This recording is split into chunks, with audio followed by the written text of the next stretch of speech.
found her on the shore of shattered hopes, among the wreckage of playtime combi crates and the cold ocean waves. A small bundle of pink fur became my rescue project. Early in the morning, in thick fog, I parted the wet seaweed and discovered among the rocks the remains of old factory crates.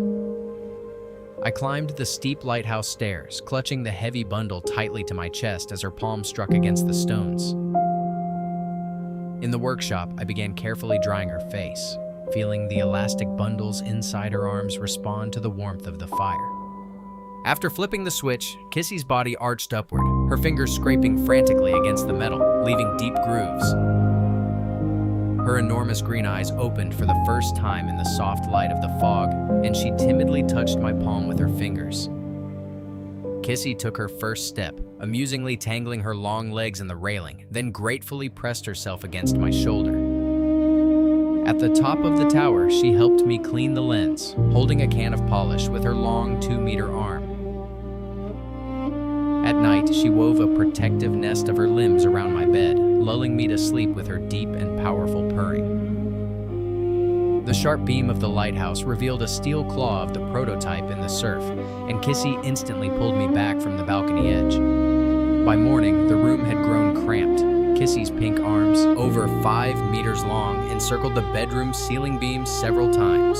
She worked like a living winch, easily lifting baskets of coal upward, while her fur swayed rhythmically in the draft. Polishing the Fresnel lens, Kissy glided smoothly across the glass, gently touching her reflection with her fingers in the rainbow light. In the rotation mechanism, we found a fragment of pink ribbon. Kissy hummed anxiously, instinctively wrapping her legs around the rusty pipes. In the midst of the storm, she created a pulsing cocoon around me, warming me with her heat against the thunder and lightning flashes. When a blue-clawed paw scraped against the glass, Kissy emitted a defensive hiss and struck the window frame sharply with her palm. Hearing Mommy's lullaby from the gramophone, Kissy gently wrapped around my neck, hiding the record within her long, soft legs. The beam of light caught a claw clutching blue, huggy fur. Kissy cried out and literally grew over the lighthouse, preparing for battle. The tower trembled, but Kissy stretched her limbs across the entire diameter of the room, holding the cracking stone with her strong arms. In the engine room, Kissy gripped the main shaft, working like a living drive belt to protect the mechanisms from the steel claw. The pulley spun, and her arms smoothly transmitted torque, while her eyes glowed with calm emerald in the golden light. In the reflections of the lens, the image of the enemy flickered, but Kissy erased those shadows with her palms, humming me a gentle lullaby. She tangled her legs with the heavy chains in the shaft, blocking the prototype's ascent and urging me to hit the brake. The clicking of PJ in the ventilation ceased when Kissy released a powerful ultrasonic pulse, making the entire grate vibrate with tension. The metal catwalk collapsed, but Kissy's fluffy palms caught my hands, softly cushioning the fall in the spray of cold rain.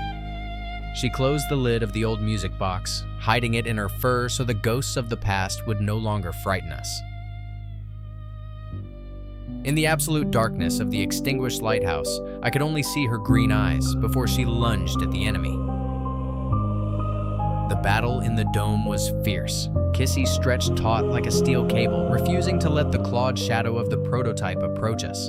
The elevator fell, and Kissy wrapped 5 layers of her body around me, lulling me with pats of her palm amidst the crash and red light.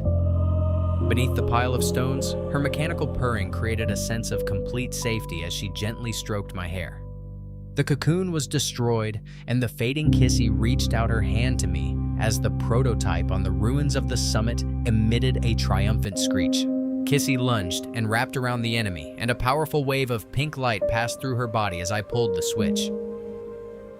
The battle ceased, and the pink ash slowly faded into the air, turning into mist over the wreckage of our old lighthouse.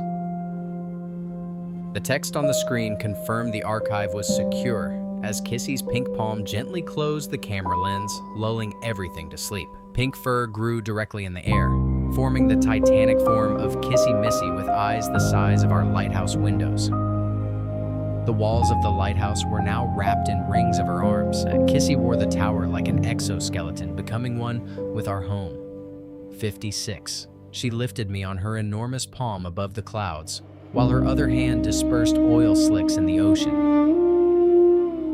The shadow of the prototype flickered in the depths, and Kissy emitted a warning hum, swiftly lowering me back to safety on the balcony. 58. Her energy flowed into the lighthouse lens as she focused a narrow beam of light with her palms from outside, cutting through the night fog. 59. Voices from the past poured from the radio, but Kissy covered the receiver with her finger, filling the room with the melody of her own gentle purr. 60. Hundreds of tiny inverted toys crawled over her, but Kissy shook them off with one powerful undulating movement of her massive body. 61. In the Hall of Mirrors, she covered the illusion of the past with her palm, showing that her heart remained kind despite the power she had absorbed. 62. The Titanic prototype rose from the water, and Kissy Missy stepped forward, ready for the decisive clash of two great giants. 63. Kissy's pink arm, over 100 meters long, intercepted the blow of the mechanical monster, absorbing colossal inertia in the spray of stormy waves. 64. Her fur compacted, becoming impenetrable armor for the tower, as her giant eye peered through the window, granting me peace. 65. Kissy tore apart the pink ribbons that the prototype released from its core with lightning speed, not allowing the past to claim the present. 66. We closed the circuit, and the lighthouse beam struck the enemy's heart, shattering all the glass in the tower. 67. She wrapped around the underwater rocks and stretched like a spring, literally tearing the lighthouse from the ocean's grip with her powerful elastic legs. 68. The prototype's head emerged at the platform, but Kissy mercilessly crushed it back into the abyss with her enormous pink palm. 69. The dome shattered, but Kissy caught me in midair, pressing me to her soft chest and cushioning the fall with her elastic legs. 70. Dazzling pink lightning bolts shot from her arms into the water, turning the prototype's claws to ash before my awestruck eyes. 71. Kissy dragged the enemy onto the rocks and opened his hull, giving me the chance to strike a decisive blow with a key to his core. 72. The prototype sank into the abyss, and Kissy Missy gradually shrank to her usual size, gently taking my hand. 73. We sat on the granite rubble. Kissy laid her head on my lap, looking at me with infinite tenderness. 74. I handed her the faded blue bow, and after examining it carefully, she released this fragment of the past into the wind over the ocean. 75. Her fingers acted like precision instruments as we together installed the central crystal into the renewed lens of our lighthouse. 76. Kissy permanently reinforced the tower, growing into the architecture like a living pink vine and filling the walls with her vibrating gentle hum. 77. The lighthouse blazed with pure pink light that passed through her translucent fingers, creating a magical effect over the quiet night sea. 78. She carefully checked my bandage by the fireplace, creating a soothing massage effect with her undulating, long, soft fingers. 79. Under the starlight, the giant Kissy lowered her head from the heavens, shielding me from the night chill with her enormous warm palm. 80. The manipulator fragment fell into the water.